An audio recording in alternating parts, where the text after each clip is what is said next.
Brazil's Bruno Senna is one of Formula One's most exciting newcomers, racing for the Williams team for the first time this season in what is being seen as its best year in recent history. The Latino, with his winning smile, is also quickly becoming regarded as one of the biggest and warm-hearted characters in the sport.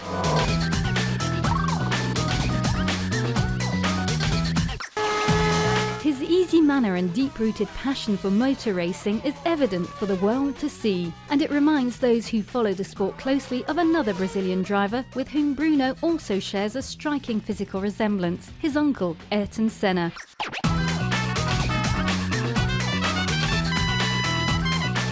Arguably the world's best ever racing driver. Ayrton's career was cruelly cut short 18 years ago when he was fatally injured in an F1 race in Italy. He was just 34 years old.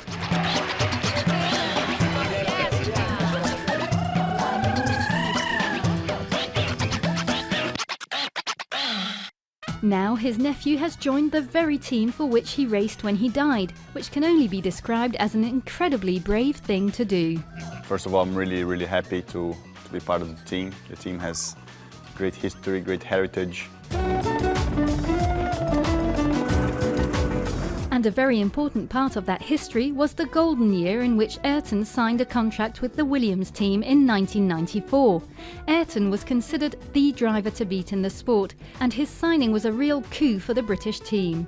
Williams now hope that his nephew can invent his own history and take off where his uncle left on that terrible day on May 1st at the San Marino Grand Prix.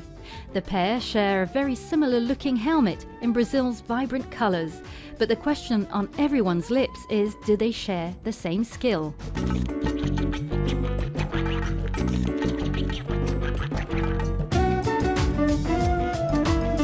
It wasn't that long ago. I read his name in certain magazines about what he was doing last year, but it really only came into one's mind in a meaningful way when we were looking for a driver for this year. And a bit of research indicated he might be a good candidate. Bruno's F1 career began in 2010 when he raced for Hispania Racing Team, moving to Lotus Renault in 2011. But his passion for cars started a lot earlier, when, as a young boy, he used to race go-karts with his mum's brother Ayrton. Well, of course I was, since a very young age, a fan of motor racing. Of course there's great influence from my uncle in this. But ever since I put my feet on the go-kart, I never wanted to do anything else. His career has been a long time in coming, but that's understandable considering the effect his uncle's death must have had on his family. Was it a difficult decision to follow his dream and return to the cockpit?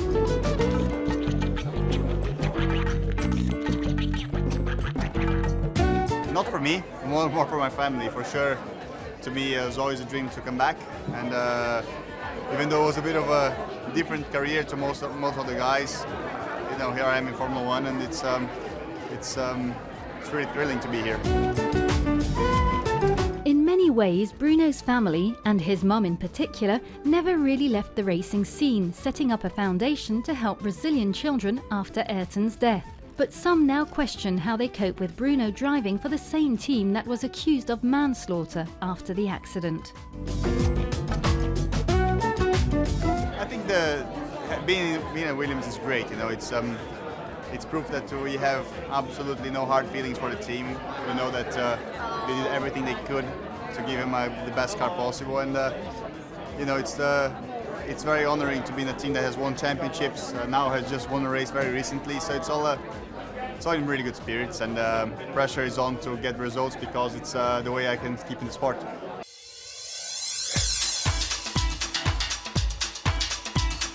Formula One is a highly elite sport, many employers of which stay in the same job for life, which is what 28-year-old Bruno quickly discovered when he signed to Williams in January this year. You know, it's very interesting to be driving in a team that my uncle has driven before. It's quite a few of the people here actually worked with Ayrton. There are so many people that stayed in motor racing for so long, and these guys have seen what world champions can do. So it's very encouraging for me that they're giving me the chance to prove myself here. So far, so good. Bruno currently lies a respectable 15th on the driver's standing, with his co-driver Pastor Maldonado lying at 10th place. Their team is 7th on the constructors' standing, so it appears that the Williams team is on the right track. And you know, I'm sure that we can bring back some good memories, but hopefully create some new good memories too. Team Williams, which is based in Grove near Oxford, was formed in 1977 by Sir Frank Williams, a former travelling salesman with an obsession for fast cars. Some of the biggest names in Formula One have driven for the team, not least of all Ayrton Senna. Well, it's amazing to be part of the team with such heritage. We're here in the museum now, and I just come here and I start drooling because all these cars, I've seen them racing, and you always think with yourself, how could it have been racing those cars? And I've seen them on the track, but never been inside them. So I hope I can be driving the active car in Goodwood just to have a feel.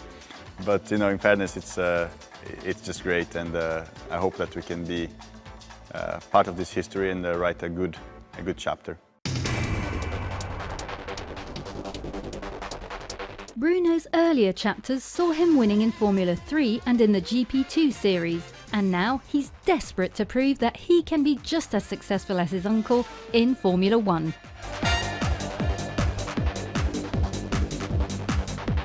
I'm very privileged to be able to do what I love, and to be in Formula 1 was always my dream. So let's hope I can stay here and be very successful here. The Williams team enjoyed a run of wins in the late 1990s when it had drivers such as Alain Prost, Nigel Mansell and of course Ayrton in its ranks. After a disappointing few years, the team is now highly motivated to return to the top of the table once again. It's great to be part of that motivation because of course I have the same spirit. I really want to develop, and I hope that this year will be a year where I can demonstrate what I can do, not only to the team but also to myself. He's clearly making an impression on the racing circuit. Last month he was named as the recipient of the 2012 Lorenzo Bandini Trophy, given in memory of Italian race driver Lorenzo Bandini, who was also tragically killed during a race. Bandini was the leading Italian driver at the time of his death at the 1967 Monaco Grand Prix. The trophy is awarded to a driver who has shown great promise at the beginning of his career, with previous winners including Sebastian Vettel, Lewis Hamilton and Fernando Alonso.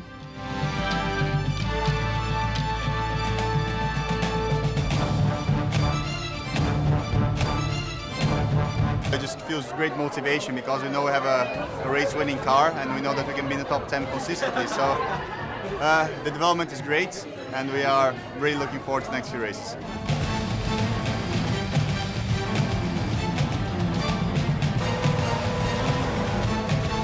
Indeed, the car has proven its winning capacities. Maldonado sensationally won at the Barcelona Grand Prix in May, securing the team's first win in an incredible 8 years. Team principal Sir Frank must have been delighted to see his boys back on top, but let's see what he hopes for the rest of the season.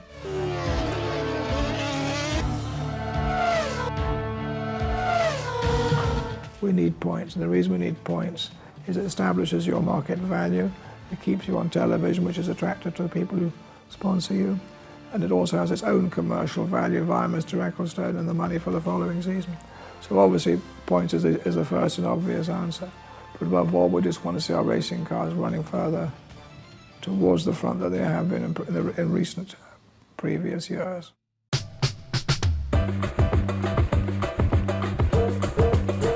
Maldonado has proved he's a point scorer. Now it's up to Bruno Senna to do the same.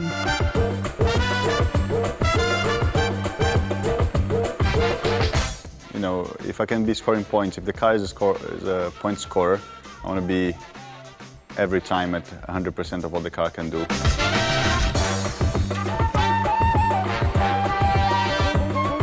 Earlier this year, the team's 35th year competing in the sport, it launched the Williams-Renault FW34 at the Jerez circuit in Spain. The team has a long history with French motor giants, with whom they enjoyed a very successful partnership between 1989 and 1997. Both parties now hope they have come up with another winning combination. Well, after a few races with the Renault engine, I've learned a great deal about it.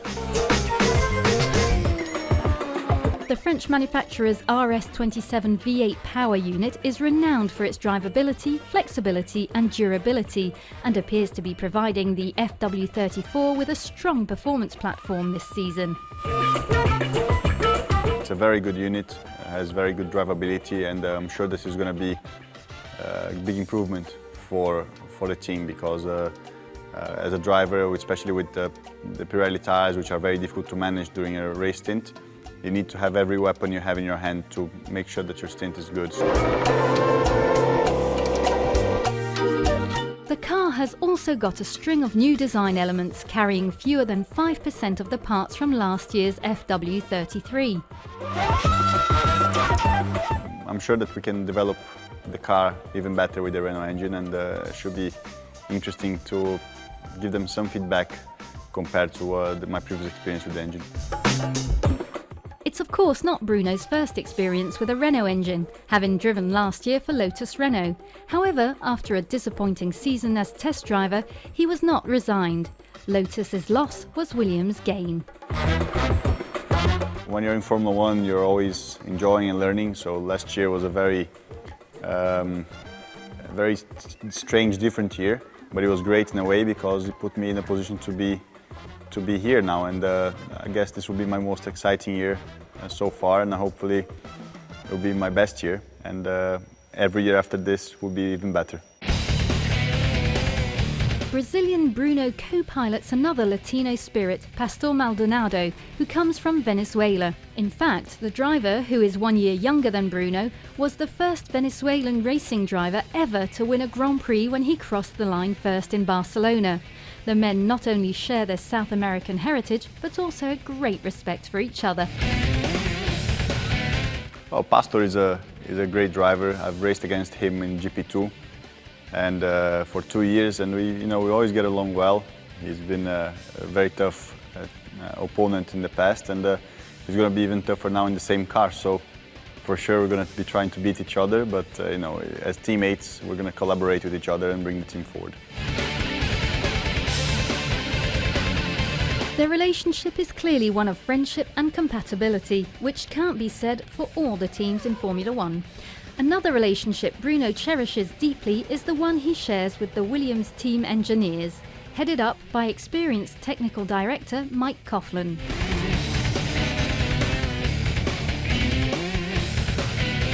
The relationship between an engineer and a driver is something that few people can understand.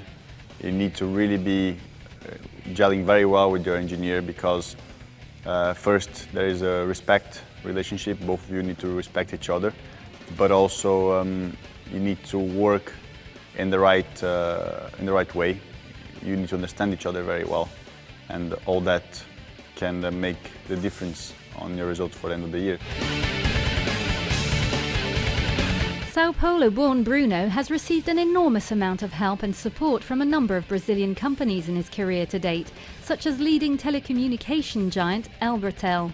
Let's see how it feels to have some of the most powerful industries in his home country backing him in this way.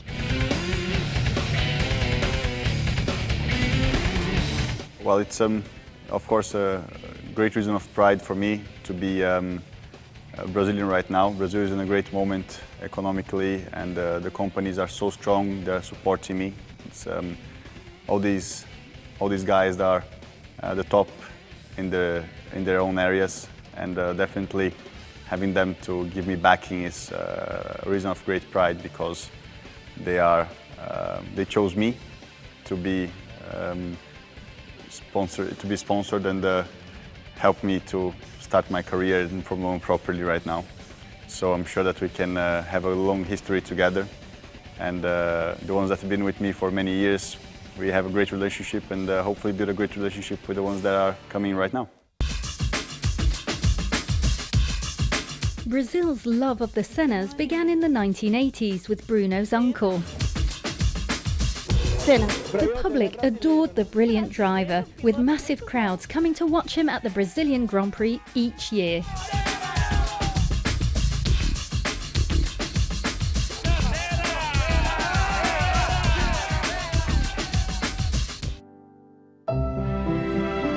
Ayrton was hugely grateful for the support given to him by his country, and for this reason had been keen to set up a charity giving something back to the children of Brazil.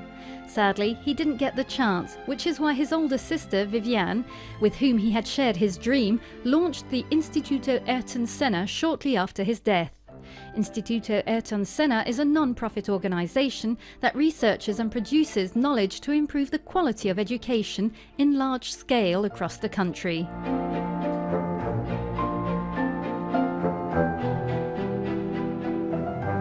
The foundation in Brazil, the Ayrton Senna Foundation, is quite big now. It's more than 2 million children and teenagers per year that go through the projects, and it's mostly about education. There are some sports projects as well, but it's all about giving people the opportunities for them to develop their potentials.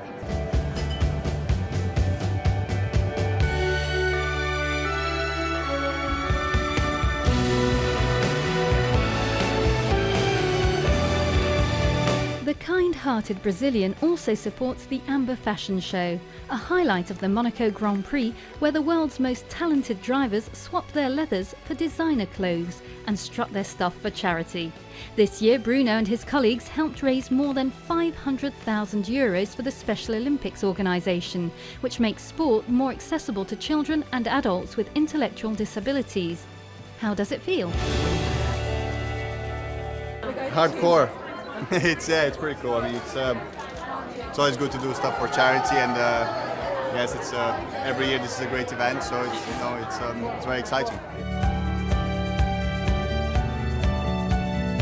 Bruno looked quite at home on the catwalk as he sauntered around the pool at the magnificent Le Méridien Beach Plaza Hotel in Monaco. The drivers were modelling in front of a star-studded audience, which included the great and good from European royalty, Hollywood and the world of sport. Modelling must take some guts, but then again, so does driving a car at up to 300 kilometers per hour. Yeah, I think it's a bit easier when you're focused in the car, not when you know that people are looking at you when you're walking around slowly. Normally the faces go by very quickly in the car. Here the faces go by very slowly. By the look of that smile, however, it's clearly something that Bruno enjoyed immensely. But perhaps not as much as driving, which is his first and foremost passion.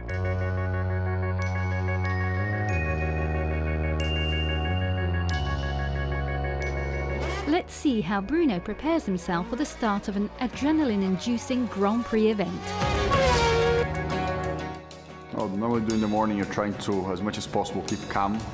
The race day is a very nervous day. You know, it's important to keep the stress away from yourself before getting to the car.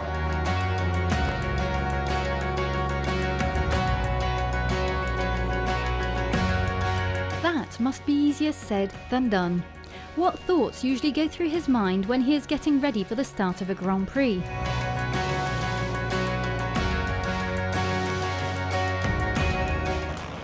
All you're hoping for is to, let's say, have a better result than possible.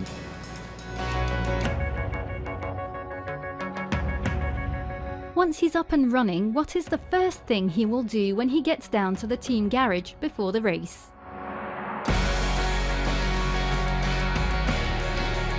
You have to talk to the engineers about what you think about the weather. You start thinking about a bit ahead about the race, and what do you think about the tire order for the race because of the strategy.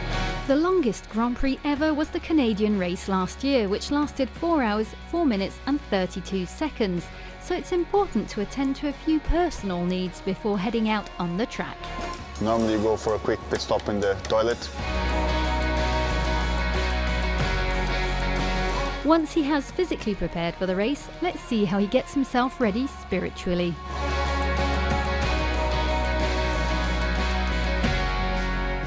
I'm fairly religious, so I always have a little prayer, but the closer you get to the race time, the more the pressure builds up. But then, as soon as the engine gets turned on, everything calms down and it becomes much more peaceful.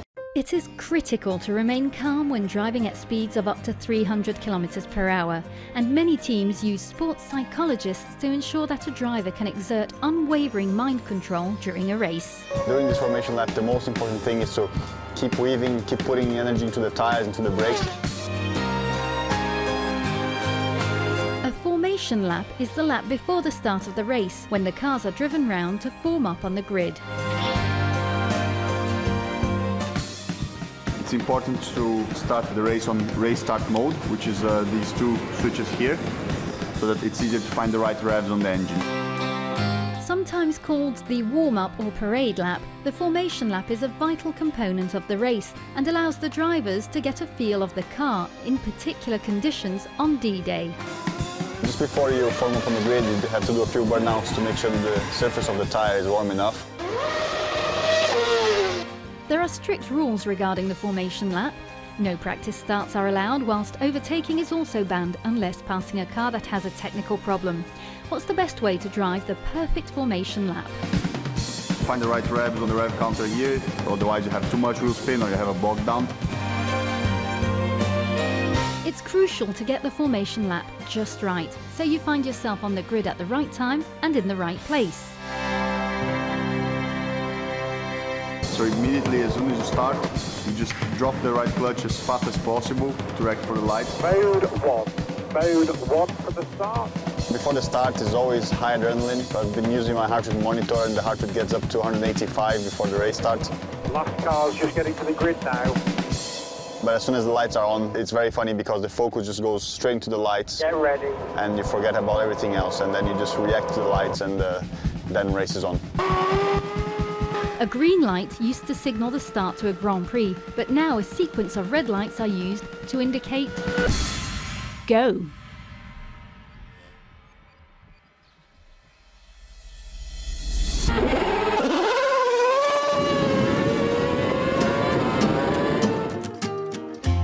One of Bruno's best performances this year was undoubtedly in Monaco, where he finished in 10th position. It's a circuit that holds a special place in the heart of the Senna family, for it was here that Ayrton won a record-breaking 6 times. Yes, I am.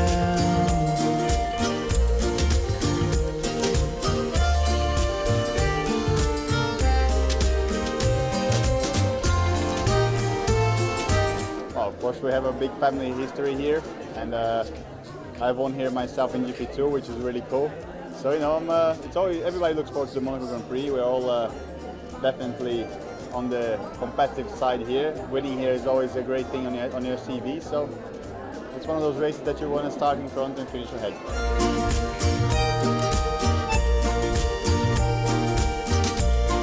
It didn't happen quite like that this year, but Bruno is hoping that he might have better luck next year. And until then, he will continue to work as hard as possible to try to win as many points for his team and carry on doing what he loves to do best, which is what exactly?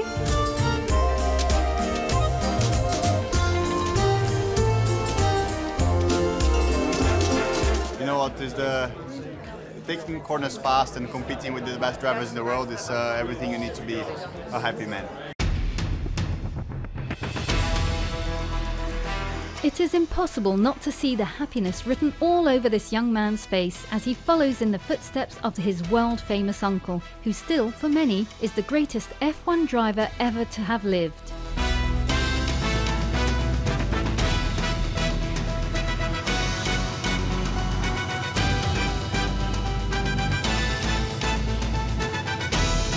It's a dream come true for Bruno, who tried to suppress his desire to drive following the tragic death of his mother's brother, but couldn't, suggesting that the passion of motor racing really does run through his veins.